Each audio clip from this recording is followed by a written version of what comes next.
Fala galera, e aí, tudo bem com vocês? Então, atendendo a pedidos, eu vou aqui fazer mais uma videoaula para vocês em cima do conteúdo que vocês estão apresentando mais dúvidas. Bora lá, vamos comigo. Então, a nossa aula está sendo gravada a partir de agora. Vou ajeitar minha telinha aqui para ficar aparecendo direitinho para vocês. Hoje com uma camisa vermelha. Geralmente vocês me veem com camisa branca, né? Na escola, estou sempre de branco. Sim, sempre de branco. Semana passada eu tava com a camisa preta, hoje eu tô com a vermelha, tá vendo? Tô diversificando as cores. Evoluindo. Então, aí deixa eu pedir aqui para... Deve ser a Cris, a Calopsita tá cantando. Cris, fecha o seu microfone agora, por favor. O som do microfone? Tá bom, vou fechar.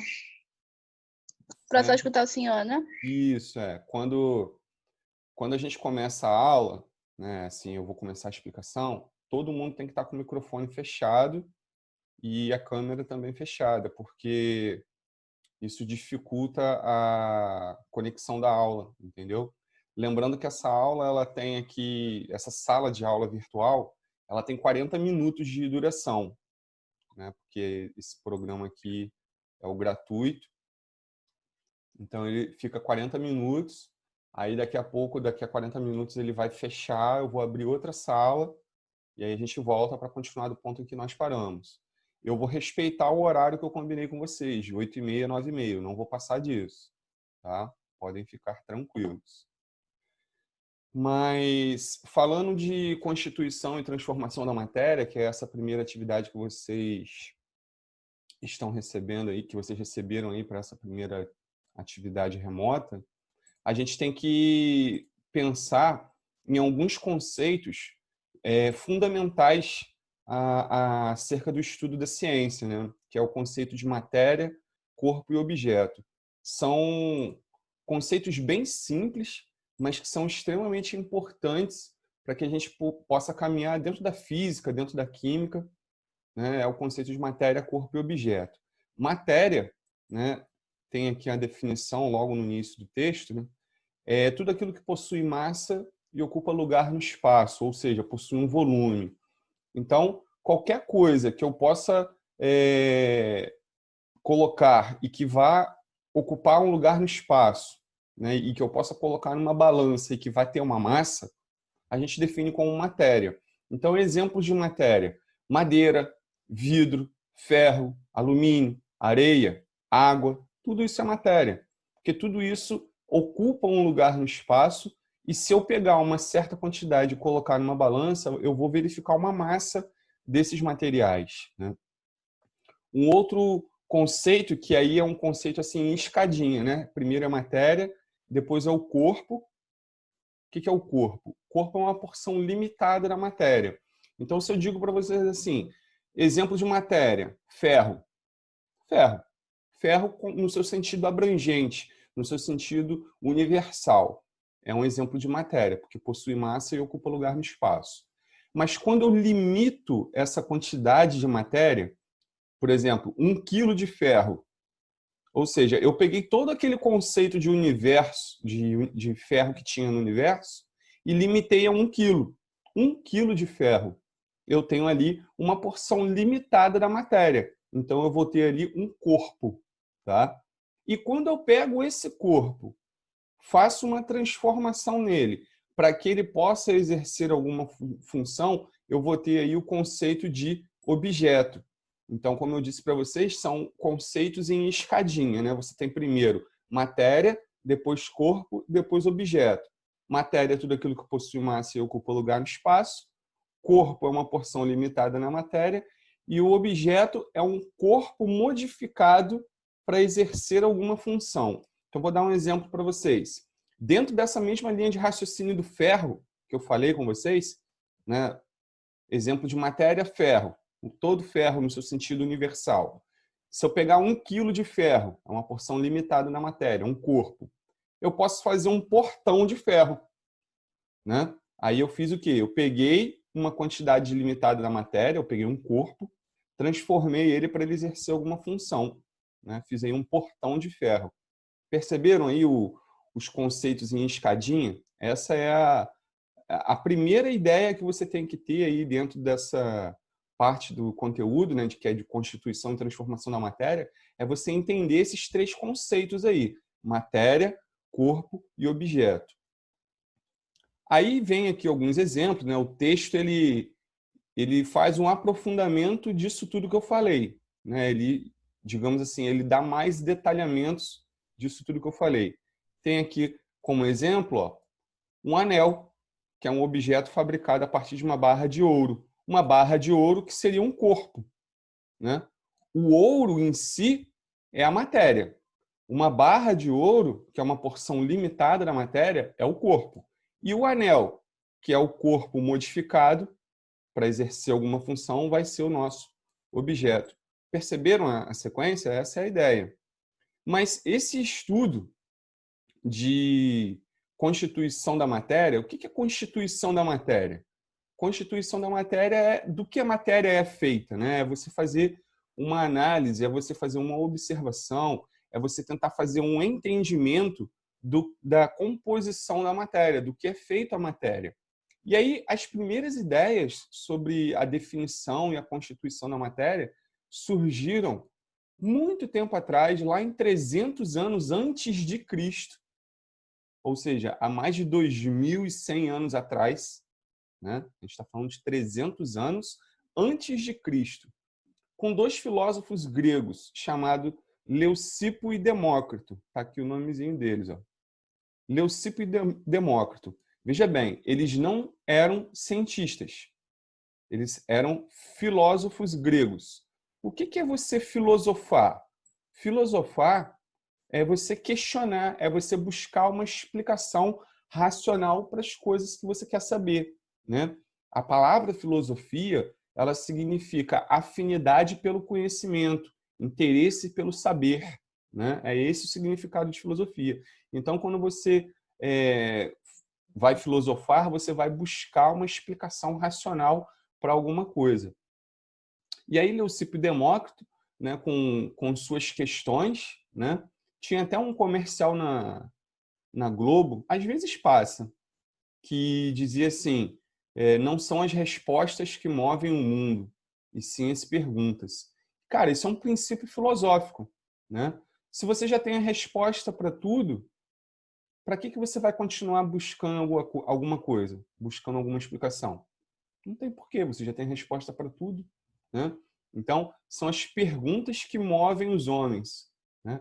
Então, Leucipo e Demócrito, eles iniciaram essa reflexão, esse pensamento, lá em 300 anos antes de Cristo, se perguntando sobre do que era formada a matéria. Ah, do que é formada a matéria? Ah, do que é formada a matéria? E aí eles, então, propuseram que, se você pegasse um determinado material, vou fazer um desenho aqui em cima, tentem acompanhar, digamos que esse material, esse retângulo que eu estou desenhando aí, seja uma barra de ferro. Eles propuseram o seguinte, eles, Leucipo e Demócrito, se você pegar essa barra de ferro e for dividindo,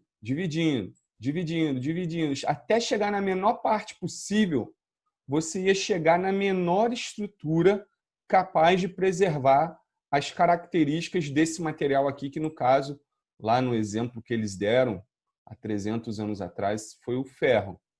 Tá? Foi o material ferro. Então, eles propuseram que essa barra de ferro ela era formada por inúmeras centenas, milhares, milhões e bilhões de partículas, né, que eu estou aqui desenhando grande, mas elas seriam muito pequenininhas, tá? Ou seja, impossíveis de ser vistas a olho nu. E essas partículas seriam a menor partícula possível da matéria. A essa partícula eles chamaram de átomo. A palavra átomo é uma palavra de origem grega, porque surgiu lá com Leucipo e Demócrito, na Grécia, tá? E, por origem, né, essa palavra ela significa, o A quer dizer não, tá? O A quer dizer não, e tomo quer dizer divisível. Tomo, escrever com mouse aqui é muito ruim, tá, gente? Então tem um pouquinho de paciência. Tomo quer dizer divisível. Então, átomo, juntando ali, não divisível. Ou seja, seria divisível. Seria a menor parte da matéria capaz de preservar as características daquele material. Desculpem. No caso aí do exemplo que eles utilizaram foi o ferro, né? Então, é uma partícula que você não conseguiria visualizar, né? Ela só existiria ali no modelo imaginário. Eles idealizaram essa partícula como sendo a menor parte possível de você obter de um determinado material, ainda preservando as características desse material. Deixa eu limpar a minha tela aqui, que ela já está muito suja. Como é que limpa tudo aqui, gente? Eu esqueci. Sara está querendo entrar. Entra, Sara. Vem com a gente. Deixa eu só tentar descobrir aqui, redescobrir como é que limpa a tela, que eu esqueci. A borracha, achei. Aqui. Mas isso vai me dar muito trabalho. Tinha que ter um jeito mais fácil de limpar isso aí. Se não tem, deixa. Vai ficar tudo aí, depois eu me resolvo.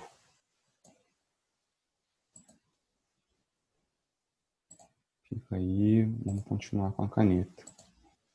Então, vamos lá.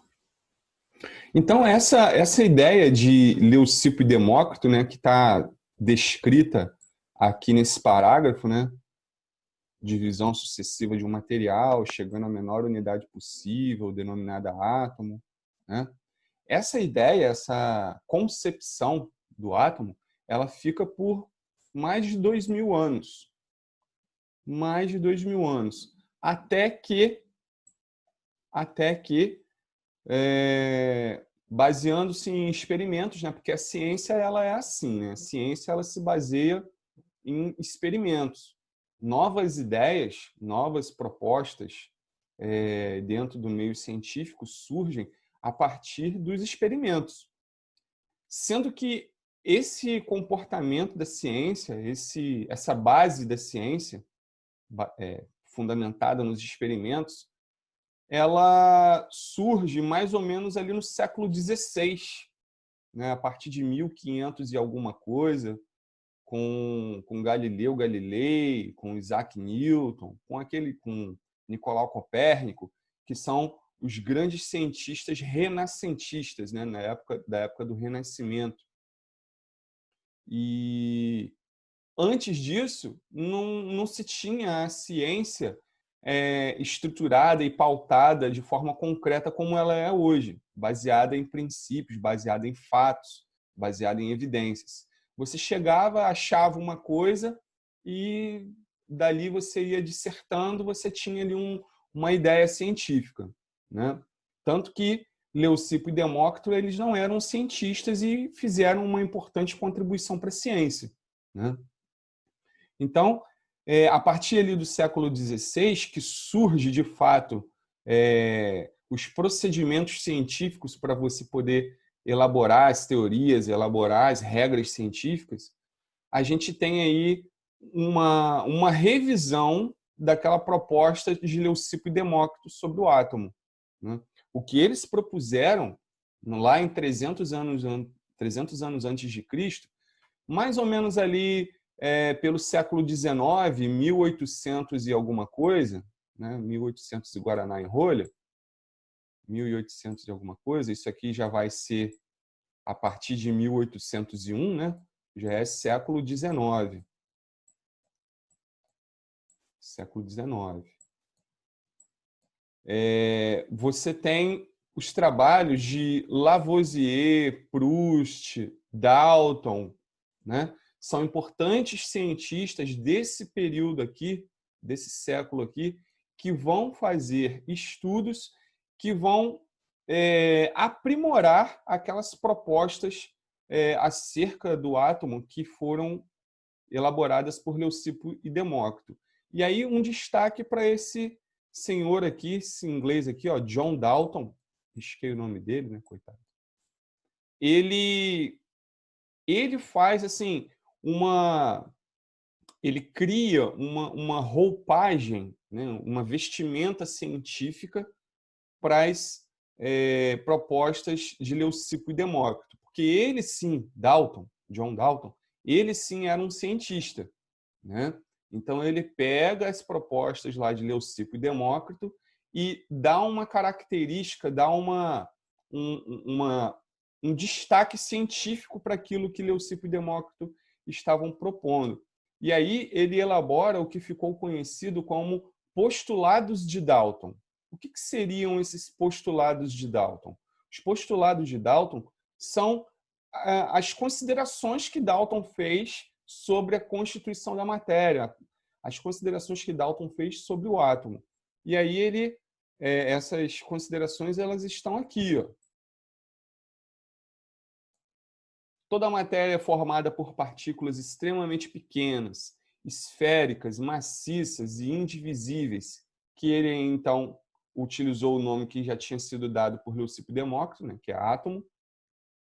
Tá aqui. Átomos de elementos diferentes possuem propriedades diferentes, isso daí é óbvio, né? Hoje a gente vê isso daqui como uma coisa assim, é óbvio, Roberto. É óbvio que se você está falando do átomo de ferro, é diferente do átomo de oxigênio. Isso para a gente hoje é muito óbvio, mas lá naquela época, onde os estudos estavam iniciando, isso foi uma conclusão importante. Átomos entre si podem se unir formando moléculas. Então, se eu imaginar, de acordo com o que ele está propondo aqui, né, Dalton, que os átomos seriam estruturas esféricas, maciças e indivisíveis, eu posso imaginar o átomo como sendo uma bolinha, né? Uma bolinha, uma estrutura esférica, maciça e indivisível. Está aqui, ó. Essa bolinha aqui é um átomo. Essa bolinha aqui ela está toda preenchida na cor vermelha, mas eu posso ter uma bolinha aqui, ó, que ela está com preenchimento branco. Então, peraí, então uma bolinha é diferente da outra. Se cada bolinha é um átomo, eu posso dizer, por exemplo, que essa bolinha preenchida com a tinta vermelha é uma bolinha que representa um átomo de hidrogênio. Eu posso dizer isso, eu estou atribuindo. E essa bolinha aqui que está com preenchimento branco é uma bolinha que representa um átomo de oxigênio. Tá? E aí, se eu coloco uma outra bolinha aqui de hidrogênio, que é uma bolinha preenchida com a cor vermelha, aqui assim, ó, não vou fazer tudo não, só para vocês entenderem. Tá ali, ó. 2 átomos de hidrogênio e 1 átomo de oxigênio. Se eu faço uma ligação entre esses átomos, eu formei aqui, ó, a molécula da água, que é o H2O, que todo mundo conhece desde lá da tia Cocota no ensino fundamental, lá desde quando vocês estudavam lá no Pequeno Príncipe, sei lá onde vocês estudaram, vocês aprendem que a água tem a fórmula H2O. E é isso aqui, ó. São 2 átomos de hidrogênio, que são esses átomos aqui com preenchimento vermelho, né? E 1 átomo de oxigênio, que é esse átomozinho aqui com esse preenchimento branco. Essa ideia de representar átomos, de representar moléculas, né? Porque aqui eu estou falando de uma molécula. Quando eu boto ali H2O, 2 átomos de hidrogênio e 1 átomo de oxigênio, eu estou falando de uma molécula. Por que é uma molécula?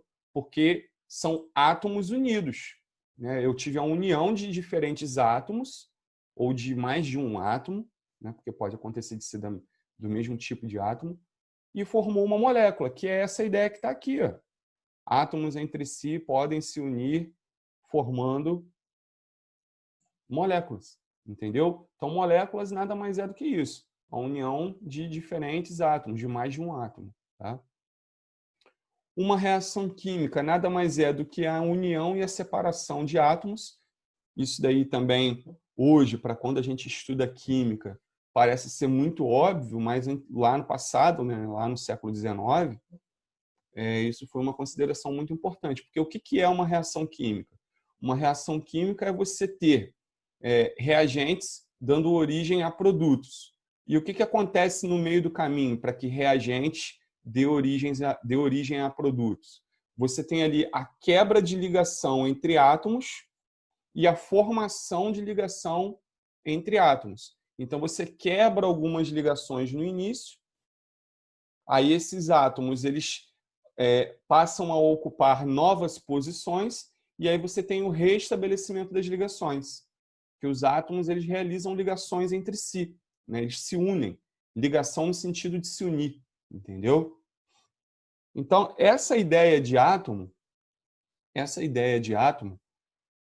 poxa, agora eu realmente precisava limpar a tela. Como é que limpa aqui? Era para ser aqui. Limpar tudo. Tinha que ter opção. Abrir nota, tornar, minimizar. Comentário. Tira aqui, vai para lá. Se eu fizer isso aqui, vai dar um brancão em cima. Vou fazer o seguinte, eu vou minimizar a tela, fechar a janela aqui e abro de novo. Deixa eu salvar as alterações? Não. E aí eu abro de novo, que aí vai estar limpinho.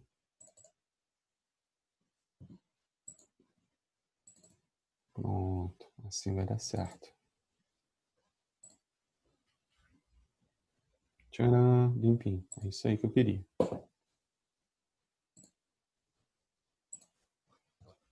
Continuando aqui onde nós estávamos. Esse modelo que Dalton sugere aqui é um modelo que ele fica conhecido como o modelo da bola de bilhar. O que é bola de bilhar? Bola de bilhar é uma espécie de jogo de sinuca. Porque se você pensar na forma com que ele sugere que seja o átomo, esférico, maciço, indivisível, átomos diferentes possuem propriedades diferentes, são diferentes. E aí, se você pensa lá no jogo de sinuca você tem as bolas de sinuca, que são esféricas, por isso são bolas, são maciças, né? Você não consegue abrir uma bola de sinuca, você não divide ela, ela é indivisível. E você tem diferentes bolas, diferentes cores, né? No jogo de sinuca. Você tem a bola preta, você tem a bola azul, você tem a bola vermelha, você tem a bola amarela. Então, esse modelo aqui, o modelo de Dalton, ele fica conhecido dessa forma, tá? O modelo da bola de bilhar. Isso, pessoal, é uma informação importante que eu já vi cair em provas, tá? Em provas de concurso, em provas, né, que os professores aplicam aos alunos no nono ano. Ele coloca lá o nome de vários cientistas, um deles é o do Dalton, e aí ele pergunta, qual dos cientistas abaixo propôs um modelo atômico conhecido como bola de bilhar? Aí você já sabe que é quem? Dalton, né? Isso aí é uma coisa que vocês vão ter que saber associar, tá bom? O modelo e o cientista que propôs esse modelo, tá bom? Aí, beleza. Ainda no século XIX, aqui, ó, tiver alguém aí com áudio aberto, fecha o áudio, por favor. Ainda no século XIX, aqui em 1890, isso aqui ainda é século XIX, o físico inglês Joseph Thomson, ele propõe a existência de carga elétrica no átomo, tá? Porque segundo Dalton, o átomo ele não tinha carga elétrica. Na proposta elaborada por Dalton, o átomo não tem carga elétrica. Isso só vai aparecer já aqui no finalzinho, na última década do século XIX, quando o Joseph Thomson propõe a existência de carga elétrica positiva e negativa. Aí ele chama de elétron a partícula que contém a carga elétrica negativa e de próton, deixa eu ver aqui, não foi ele que denominou próton, aqui, ó. Mas ele sugere a existência da carga elétrica positiva, tá vendo? Mas ele não dá um nome a ela, tá? O Thomson, ele não dá um nome à carga positiva, ele dá o nome à carga negativa, que é o elétron. Então, segundo Thomson, o modelo atômico dele já dá a ideia de divisibilidade. Eu já posso dividir o átomo em uma parte que tem a carga positiva e uma outra parte que tem a carga negativa. Ele já começa, né, o Thomson, ele já começa a desconstruir o modelo proposto por Dalton. E aí você vai me perguntar, poxa, Roberto, se ele está desconstruindo o modelo anterior, se ele está dizendo que o modelo anterior estava errado, por que a gente tem que estudar ele? Porque na ciência é assim. Uma ideia nova surge quando você faz uma nova descoberta ou, a partir de algo que já se sabia, você faz um aprimoramento daquele saber. Você melhora aquele conhecimento. Então, essa é a ideia. Por isso que a gente tem que estudar Leucipo, Demócrito, Dalton, entendeu? Mesmo sabendo que esses modelos atômicos foram, digamos assim, abolidos, mas eles foram importantes para a sequência, para a construção do saber. Tá? E o modelo de Thomson fica conhecido... Onde que eu posso escrever? Vou escrever aqui mesmo. O modelo de Thomson ele fica conhecido... Cadê? Eu quero escrever, gente. Aqui. Fica conhecido como o modelo do pudim de passas. Por que ele fica conhecido desse jeito? O modelo do pudim de passas. Porque, segundo Thomson, o átomo ele era uma grande massa com a carga positiva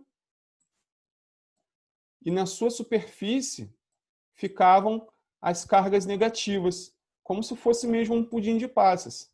Pensa você aí agora num pudim de passas. Pensa. O pudim é o quê? Ele tem aquela massa branca, né, que corresponderia, segundo Thomson, à carga positiva. Toda aquela massa branca do pudim seria a carga positiva. E as passas em cima do pudim, cada passa representaria uma carga negativa. Entendeu? Essa é a ideia. E aí, novamente, eu chamo a atenção de vocês. Vocês vão ter que saber associar o nome do modelo, no caso aqui, pudim de passas, ao cientista que propõe esse modelo, que no caso aí é o Thomson. Tá? Beleza. Então, o nosso átomo ele está passando por uma série de transformações, né? Ele está passando por uma série de atualizações desde o seu primeiro pensamento, sua primeira proposta, lá em 300 anos antes de Cristo, com Leucipo e Demócrito. Tá? A gente passou por Dalton, mais de 2000 anos depois. Aí agora a gente está passando por Thomson, tá? E dessa forma a gente vai construindo aqui o conhecimento a respeito do átomo. Bom, então eu estava falando com vocês a respeito do modelo que ficou conhecido como modelo pudim de passas, que é atribuído a Thomson, e a principal contribuição dele para o modelo atômico é a existência de carga elétrica no átomo. Então, ele propõe ali a existência dos elétrons, tá? Dentro daquela perspectiva que eu falei com vocês. Pudim de passas, isso aí. Só vou pedir para vocês não ficarem escrevendo aí na tela, para não atrapalhar o desenrolar da aula, tá bom? Por favor. E aí depois, já aí iniciozinho do século XX, os estudos acerca do átomo, né, eles continuaram e ficam aí até hoje.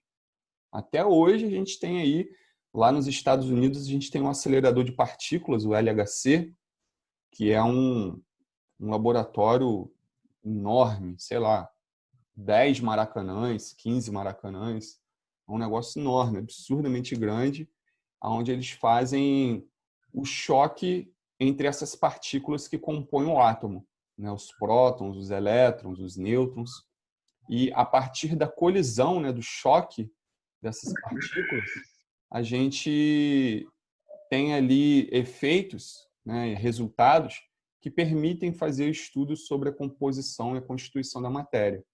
E aí o Rutherford, no início do século XX, não foi sozinho. Tá? Ele dá o nome de próton à carga positiva, tá? Mas teve um outro cientista, deixa eu ver se está aqui. Ó, o Chadwick foi o cientista que comprovou a existência dos nêutrons, tá? E aí chega até aqui, no início, no século XX, a comprovação de que o átomo ele é formado por 3 partículas fundamentais. Que partículas são essas? São os prótons, que são as cargas positivas. Cadê aqui o sinalzinho de mais? Tem alguém com áudio aberto? Fecha aí, por favor. Os elétrons, que são as cargas negativas, e os nêutrons. Faltou o U ali, olha. Nêutrons. Que são nulos. Tá? Eles não possuem carga. Então, essas 3 partículas aí, elas fazem parte, elas compõem o átomo. Então, se a gente voltar lá naquela ideia inicial do átomo, de 300 anos antes de Cristo, que foi corroborada por Dalton, o que é corroborada? Foi reafirmada, né? Corroborar é você afirmar algo que já foi dito, né? Uma reafirmação. Tem alguém com áudio aberto, se puder, fecha aí, por favor. Que Leucipo e Demócrito, junto com Dalton, e Dalton posteriormente, né? Junto não, porque tem uma diferença de 2000 anos aí de Leucipo e Demócrito para Dalton, tem uma diferença de 2000 anos.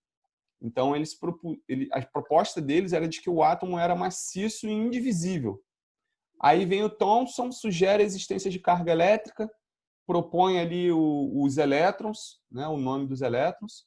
Depois vem esse cientista aqui, Rutherford, propõe a existência da carga positiva, propõe a existência não, ele denomina, né, ele dá o nome à carga positiva de próton, e esse outro cientista aqui, em 1932, o Chadwick, ele já fala dos nêutrons, né? Ele dá o nome aos nêutrons. E aí, já no final do século XIX, né? início do século XIX, a gente já tem o átomo conhecido como a gente tem a ideia dele hoje, com essas 3 partículas fundamentais, prótons, nêutrons e elétrons, tá? Então, falamos bastante sobre a constituição da matéria. Ainda tem mais coisa para falar? Tem muito mais coisa para se falar, né? Mas, para vocês aqui no 9º ano, diante das circunstâncias em que nós estamos passando aí, tratando, né? Isso daí já está muito bom. Sabendo isso daí já está de bom tamanho, tá? E agora vamos falar um pouquinho sobre as transformações físicas. A gente sabe que a matéria ela pode sofrer transformação física e transformação química. Esse é o fundamento para a gente diferenciar a física da química. A gente tem os fenômenos físicos, que são aqueles fenômenos que não promovem alteração na composição íntima da matéria. Por exemplo, a queda de um objeto, né? Se eu deixar um livro cair, o livro ele continua sendo o mesmo livro, antes e depois da queda. Cortar um pedaço de papel. Se eu pego o papel e pico ele, eu continuo tendo o mesmo material antes e depois da ação, né? Isso são características de fenômenos físicos. Eles não promovem alteração na matéria, não surge um novo material. Já na transformação química, nos fenômenos químicos, a gente tem o surgimento de novas substâncias. Então, você tem substâncias que deixam de existir para dar origem a novas substâncias. Isso é um fenômeno químico. Aqui, especificamente, pelo menos nesse início aqui, está falando das transformações físicas, daquelas que não promovem alteração na composição íntima da matéria. Então, tem aqui um metal se transforma em fio, a construção de objetos de madeira, a dissolução de açúcar em água, a evaporação do álcool. Tudo isso são fenômenos físicos, não promovem alteração na composição da matéria. Essas transformações em que apenas a aparência é alterada e não há transformação, não há formação de novas substâncias, são chamadas de transformações físicas. dependendo da pressão, da temperatura que se encontra a matéria, ela pode existir em 3 estados físicos, né? Sólido, líquido e gasoso. Isso daqui também é uma coisa já bastante conhecida por vocês desde o Fundamental 1, né? São os estados físicos da matéria. Eu não sei o que essa tabela está fazendo aqui, não era para ela estar aqui, ou era para estar e não está completa, né? Acho que é isso. Essa tabela ela não foi completa para vocês aí no material. Estou vendo aqui agora. Deixa eu ver se eu tenho ela aqui na íntegra. E eu tenho, com certeza. Só tenho que achar aqui.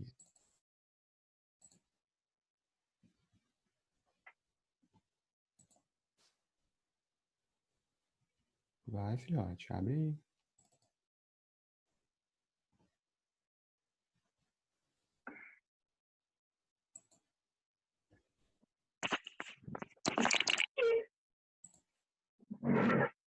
É você, né, João Carlos? Ah, entendi.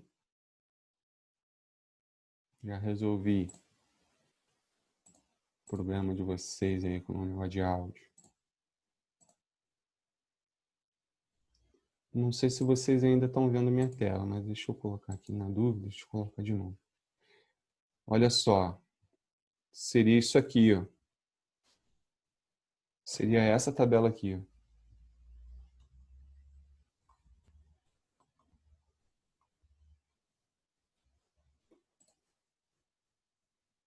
Tá vendo?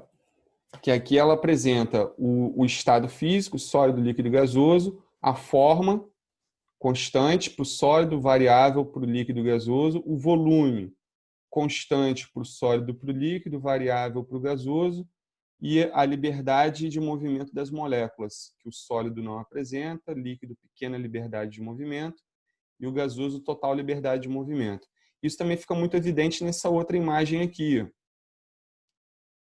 Tá vendo? No estado sólido, as partículas elas estão muito próximas uma das outras, e à medida que vai passando para o líquido e para o gasoso, elas vão ganhando distanciamento, né? Elas vão se afastando e vão ganhando mais energia cinética, que é uma energia de movimentação.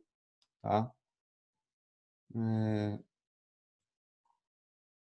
Então, isso aqui foi o que eu falei com vocês. Essa tabela aqui não apareceu no material que vocês receberam. Mudança de estado. Mudança de estado físico é aquilo que vocês também já ouviram falar bastante, né? Do sólido para o líquido, fusão, do líquido para o gasoso, vaporização, do gasoso para o líquido, voltando, condensação, do líquido para o sólido, solidificação.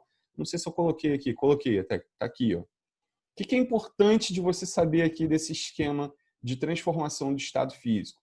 É importante você saber o nome deles? É importante você saber o nome deles, sem sombra de dúvida. Mas é você saber também essa relação de aumento de temperatura, redução de temperatura e também com esse gráfico, essa imagem anterior aqui. Ó.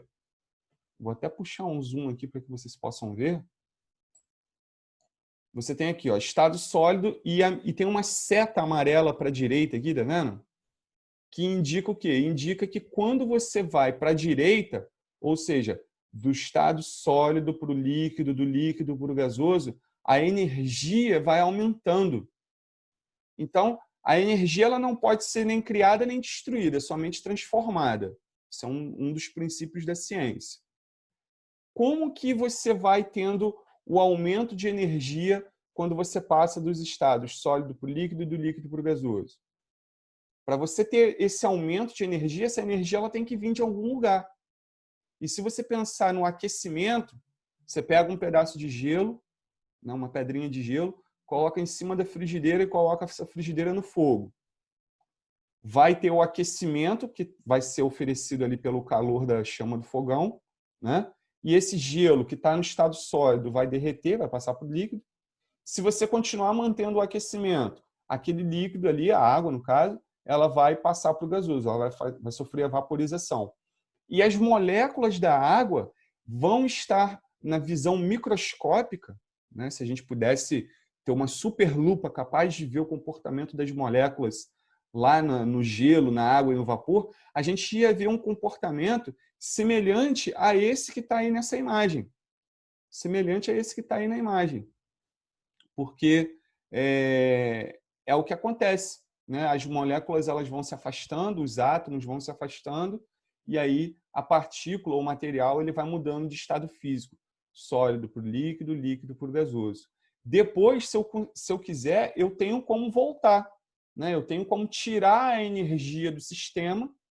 Vamos supor, eu peguei lá um balão, um recipiente, tem o vapor de água aqui, dentro de um balão, dentro de um recipiente. Se eu tirar a energia desse recipiente, daquelas moléculas que estão ali dentro, aquelas moléculas que inicialmente estão no estado gasoso, eu retirando a energia delas, elas vão se juntar, vão se unir, vai passar para o estado líquido. Se eu continuar tirando a energia do sistema, elas vão se unir mais ainda e vão chegar no estado sólido. Tá? Então, é essa ideia que vocês precisam adquirir agora no 9º ano.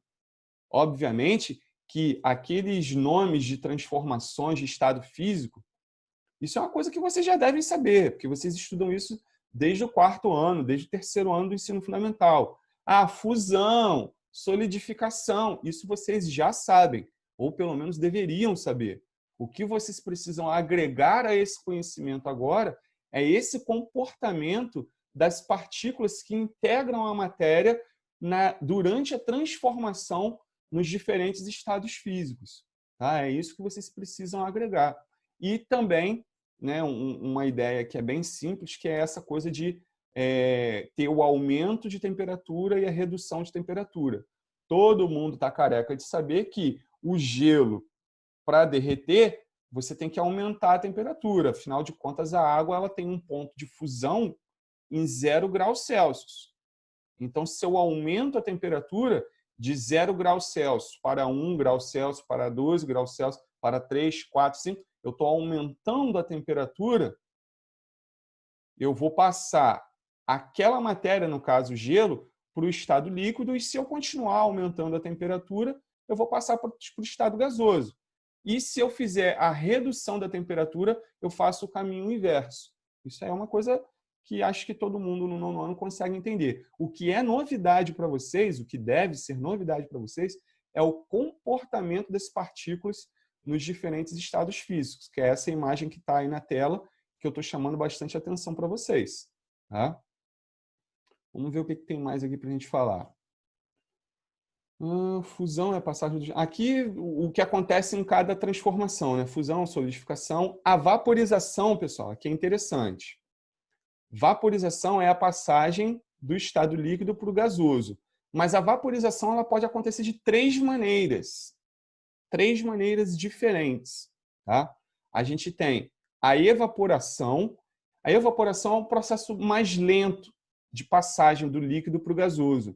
É um processo que ocorre naturalmente. Por exemplo, choveu, tem uma poça d'água ali fora, né? Tudo bem que uma parte da água vai infiltrar no solo, mas uma outra parte evapora. Essa evaporação ela acontece naturalmente pela ação do sol. O sol está ali, né? Tem os raios solares, vai ter o aquecimento, a água que está na poça, no estado líquido, vai vaporizar, vai virar vapor, vai para a atmosfera. Mas isso é um processo lento, é o processo mais lento de passagem do estado líquido para o gasoso. Depois a gente tem a ebulição. Como que é a ebulição? A ebulição ocorre quando a gente pega um recipiente, coloca... A gente usa como exemplo água, mas pode ser qualquer líquido. Tá? Pega lá a água, coloca dentro do recipiente e põe no fogo. A temperatura vai subir, subir, subir, subir, até atingir o ponto de ebulição da substância. No ponto de ebulição, a substância ela começa a ferver, né? Tem aquele a água vai ficar fervendo ali em 100 graus Celsius, né?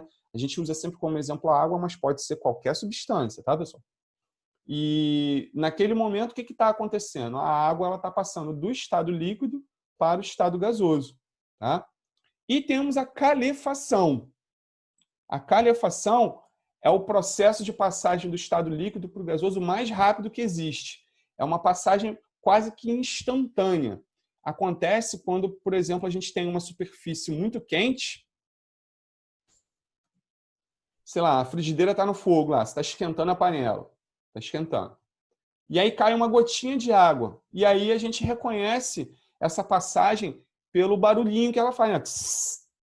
Aquele barulhinho que acontece é a evidência de que está acontecendo aquela transformação do estado líquido para o gasoso quase que de forma instantânea. Caiu aquela pequena quantidade de água na superfície quente, extremamente quente, ela já imediatamente passa ali para o estado gasoso. Então, é importante saber isso aqui, tá? Porque eu já vi questões de concurso, né, e situações, problemas para serem analisadas, que sabe-se que é a vaporização, passagem do estado líquido para o gasoso. Mas que tipo de vaporização?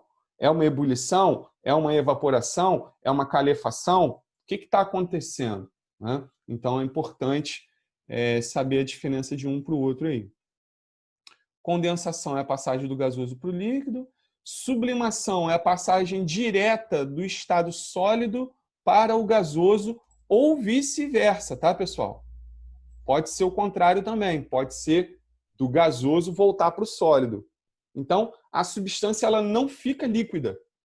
Você tem os 3 estados físicos, sólido, líquido e gasoso. Na sublimação, o material ele passa direto do sólido para o gasoso ou do gasoso para o sólido sem ficar líquido. Sem ficar líquido. Isso acontece com 2 substâncias bem conhecidas por vocês. Uma é o gelo seco, utilizado aí pelos ambulantes na praia que vendem picolé. Para eles, isso é interessante, porque o isopor ele vai ficando cada vez mais leve. Se ele usa o gelo tradicional, o que acontece? O gelo vai derreter, vai ficar aquela água dentro do isopor dele e vai continuar pesado o isopor, né? Sem contar que aquela água vai misturar com picolé e tal, vai ficar um negócio meio nojento. O gelo seco, à medida que ele vai sendo consumido, o isopor vai ficando cada vez mais leve, porque o gelo seco ele é sólido, refrigera pra caramba, refrigera mais do que o gelo tradicional, mas à medida que ele vai sendo consumido, né, o peso do isopor vai diminuindo. Né? É bem interessante isso daí. Eu, de vez em quando, eu faço uns experimentos. Ano passado, no desfile em Silva Jardim, teve uma referência com a tabela periódica, não sei se vocês lembram, e teve uma ala do CEPM que foi desfilando, segurando um recipiente, soltando fumaça. Né? Fui eu que arrumei aquilo ali. É gelo seco em água. Quando você bota o gelo seco na água, ele começa a soltar fumaça, né? Porque ele começa a se decompor mais rapidamente, e aí ele começa a sair aquela fumacinha branca. Isso acontece muito nos vídeos e seriados que aparecem no laboratório, que tem aqueles líquidos que ficam borbulhando e soltando a fumacinha branca. É gelo seco que tem ali dentro. Né? Eles colocam água, colocam um corante para ficar bonitinho, né? Verde, ou azul, vermelho, e aí botam uma pedrinha de gelo seco ali dentro, e o gelo seco vai lentamente se decompondo e vai borbulhando e soltando aquelas fumacinhas brancas. Tá? Mas então são 2 substâncias do dia a dia de vocês não, mas bem conhecidas pela gente, que sofrem sublimação. Tá? É a naftalina, a avó de vocês, a mãe de vocês, os pais de vocês devem conhecer naftalina, aquela bolinha branca que é muito comum colocar dentro dos armários para espantar traça. Coloca-se também atrás dos armários para espantar barata. Tá? Essa naftalina ela também é sólida e ela passa para o gasoso sem ficar líquida. E o gelo seco, né? Não sei se falou aqui do gelo seco, deixa eu ver. Passagem sem passar pelo estado líquido, passagem do estado de cristalização, o ponto no qual a pressão é igual a chamado ponto de sublimação. Um exemplo de sublimação, temperatura atmosférica é a naftalina. Aqui só falou da naftalina, mas o gelo seco também é um exemplo. Tá? E aí depois aqui vem os exercícios. Os exercícios já vem com o gabarito no final. Qual é a intenção disso aqui, galera? É que vocês colhem? Óbvio que não. A intenção de ter o gabarito no final é de que vocês tentem fazer, procurem entender as questões e no final você tem aqui o gabarito contendo a resposta certa, para você verificar se você está tendo um entendimento do conteúdo, se você está com dificuldade, tirar dúvidas, entendeu? Bom, passamos 2 minutinhos do nosso horário. Eu vou parar aqui a nossa gravação.